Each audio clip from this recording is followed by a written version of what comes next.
Don't forget, Bison Game Day will be live on location in Carbondale on Saturday morning, 10 a.m. The football game, though, is exclusive to ESPN+. This is the Missouri Valley Game of the Week, so don't call the station. Don't call me. I know you will anyway, but the game is not on WDAY. It's on ESPN+ this week for NDSU and Southern Illinois. Matchup of two teams I thought would be near the top of the Missouri Valley Football Conference standings. One is, the other is not. And to give us the lowdown on that, we welcome back friend of the show, Luke Martin, who calls Southern Illinois football, joins us this morning. You called Indiana State football for a while. I think you've seen everything when you had to call Sycamore games, but the SIU quarterback situation, this is got to be a first, right? That what you've seen? Yeah, it's a first, Dom. And one, always appreciate the time, brother. Good to see you. Looking forward to catching up with you this weekend here in Carbondale, which we were just talking about. The weather's going to be gorgeous. So it's going to be a great day for football. But just for, the quick kind of storyline, just for Bison fans that maybe haven't followed, Michael Lindauer, who was part of the quarterback room in the spring, he medically retired and wanted to move on to be a GA. He's still a defensive GA right now for the Dogs. And then Hunter Simmons, had a hamstring in the spring. So the only two quarterbacks on the roster at that time were DJ Williams and Jake Curry, who thankfully enrolled early to be able to go through the spring. So then you get to the fall, E.T. Harris, who is a freshman that came into the program, second day of practice, dislocates his elbow. Jeez. And it was a very ugly injury, and everyone was worried. E.T. was kind of laying on the turf for a long time, and he just got done with his second surgery. So still at that point, you're like, okay, Hunter's back. But then about second week in fall camp, Hunter tweaks his foot, and that's why he was really leading the quarterback room and probably was going to be the starter if I really had to take a guess, Dom. But that foot injury in camp knocked him out about 4 or 5 practices, which, as you know, with your history around fall camp, when you miss that much time in a fall practice, that's a lot. And he was unable to come back from that. So again, it's back to DJ and Jake Curry. And then you get the incarnate word. DJ Williams leaves in the second half, breaks his finger on his throwing hand, his index finger. And now you're back to Hunter Simmons and Jake Curry. And then, of course, last week, Hunter Simmons breaks his leg against Illinois State early in that third quarter. And now it's just Jake Curry. DJ still is in a cast. They're trying to work through. Michael Lindauer has, of course, been the scout team quarterback this week. And even this, and at some point in time in the drills this week, Dom, Nick Hill has thrown a few passes in practice. So it's been that kind of year for the quarterback room. And that doesn't even get to, there's been plenty of injuries up front, the offensive line, defensively. I mean, it's been widespread, but no doubt the offense has taken the biggest blow. Can Nick still spin it? From what you saw? Oh, no doubt. Yeah. I'm telling you, I wish there was a waiver where we could get Nick Hill to play. There's no question about that with his physicality and how in shape Coach Hill is. But, yeah, there's no question. He can still spin it. So it's Illinois State last week, and then was it readily to you when you're watching that Simmons was really hurt? Like, give me what happened just in that sequence, and then the true freshman is going to have to come in and play. Yeah, I'm actually in our booth where we call the games and kind of seeing Hunter go. He was going towards the sideline, tried to make a man miss. And when he went down initially, you knew it was an awkward fall. Like, it wasn't like when he went down, you're like, all right, kind of worried about him. Didn't know it was the significant injury like it eventually was, a broken leg. But Hunter's one of those guys, Dom, where he is one tough son of a gun. I mean, he has taken so many hits. He bounces up, and he's one of those guys immediately he gets up. And when he didn't immediately get up, me and Mike Trude in the booth and Coach Poor, who's down on the sideline for our crew, we were all kind of like, this is serious, because that's not how Hunter is. And Coach Hill told us this week, and when he walked up to Hunter and went to check in on him, Hunter's just kind of casually being there. He's like, I think I broke my leg. And, you just feel for Hunter because he was playing really well, didn't have a turnover this year. I mean, like I told, I'm sure we'll get into a little bit here, Dom. I mean, quarterback play, as much as that storyline we've talked about to this point with you, that's been kind of the least of the concern. Southern's had a lot more issues than just quarterback play. And honestly, quarterback play hasn't been one of the top issues for Southern this year. That's a great point. I want to get to the defense here in a second. So give us the backstory on Jake Curry, the guy that we're going to see on Saturday. You mentioned he enrolled early from Edwardsville, Illinois. Bison fans know that. That's Al Evans' hometown, former Bison women's basketball standout. What's the backstory here, and what kind of quarterback they expect to see on Saturday? It's funny. I think Bison fans are going to turn on the TV and go, "Did Nick Baker come Huh. back and clone himself?" He has the same stature as Nick Baker. Really has kind of the same mannerisms and command and personality that Nick had. So in terms of like compare, we list him at 5'11". He's realistically probably closer to 5'9". So a lot like Nick Baker in terms of that short stature. But talking to Jake this week, Mike Truda did an interview with him, which we'll play on our pregame show on Saturday on Salukis Radio. This is the same way Jake became the starter in high school. He was a true freshman in high school on varsity. Their starter got hurt, and it was a pretty severe injury, and he had to get thrust into that situation and play and kind of learn with baptism by fire. And Jake is a very calm demeanor guy. He's, not going to be necessarily overwhelming in terms of the highs and the lows, which I think is a really good thing for that quarterback spot, Dom. Yeah. But still a lot of unknowns. But he's had a ton of reps. That is the one thing that with this team that they have the confidence in Jake is he's had probably the most reps that a true freshman quarterback could be in this situation. So it's not like this week it's the first time he's truly going with the ones. He's had a ton of time to really get to know his teammates around him. You mentioned the other issues, and defense comes right to mind, Luke, because that's what I've always known. SIU will play tough defensively, and boy, they've given up points in bunches here, especially the last couple weeks, and I know injuries have really hit there. What's happened to the SIU defense in your estimation? It's not necessarily the amount of injuries, Dom. It's been who they've lost.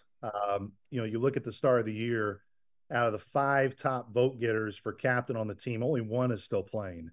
2 of those were on the defense. Dewey Green on the defensive line, who's still out, and Colin Bohannon, who's out for the year with a torn bicep. Those 2 guys were massive in terms of just the leadership piece. And yeah, they're on the sideline right now, but there's only so much you can do in terms of leadership from the sideline. And you do look at those numbers, Dom, it's a major concern. Yeah. I mean, last year as a whole, Southern allowed 23 touchdowns defensively. I think they've already given up 28 this year. What was so good about Southern's defense last year is at times they would give up yards, but when it would get into the red zone, it was tough to score against SIU. They only allowed 1 red zone passing touchdown last year. They've allowed 9 this year. A lot of that has to do, I think, with the inexperience at those positions. Mark Davis, who was a starter last year at corner, he's now at Vanderbilt. Branson Combs, who was a starter at linebacker, he's at Wake Forest. He was really good. I really like Combs. He was a good player. And that's part of it. But you still have guys that have played, like an Iverson Brown defensively at safety. Des Hearns played a lot last year. Ubaid Steep played a lot last year. Yep. It's not to a point where it's like it's a whole group that's totally different. But I point to you realize how good Devin Cowan, Cam Bowdry, and Tim Varga were up front, those 3 starters. Now these guys who are playing this year were the guys who came in and spilled those guys. And I think not being able to get pressure consistently has been the biggest problem. And that's allowed for a ton of yards through the air and just have not been able to create turnovers at a high clip like they were able to do a year ago. There are times when a matchup is just you don't want to see it. Is this the perfect week that you do not want to see North Dakota State then if you're SIU at this particular point? I think overall, Dom, it is what it is. Yeah. You don't control it, so you better be ready. I mean, you got to play, and that's the part of the schedule. Just Southern has not been able to get a break. BYU obviously has turned out to have a really good season, and they're a really good team to start off. Austin Peay is probably the weakest team you played to this point, and that was on the road. And then you had Incarnate Word at home, you had SEMO at home, then you start at South Dakota, then you come back. Illinois State probably the weaker of the 2, no question. Valley teams that Southern has seen will be the weaker of the 3 that Southern will see come this weekend against North Dakota State. But you can't complain. I mean, yeah, you would have loved to start off with probably some of the lower level teams in your league, but you don't get to control that.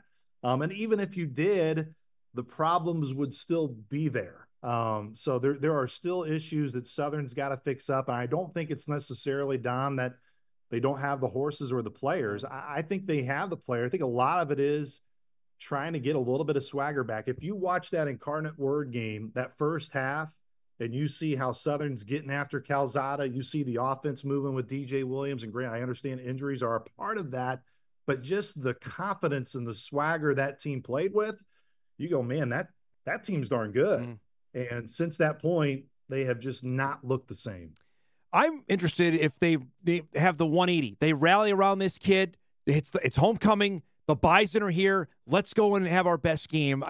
It's college football. You never know, but I'm interested to see, especially how the start of this game goes. If it doesn't go well, I think it goes south in a hurry. But they have some success early that can build on what you're talking about.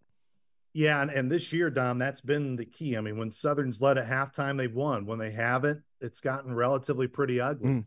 Look, since Incarnate Word, the only lead they've had was for 50 seconds, and that was against SEMO in the third quarter. They just have not been able to get off the good starts, and they haven't played complimentary football. They've had chances to do it.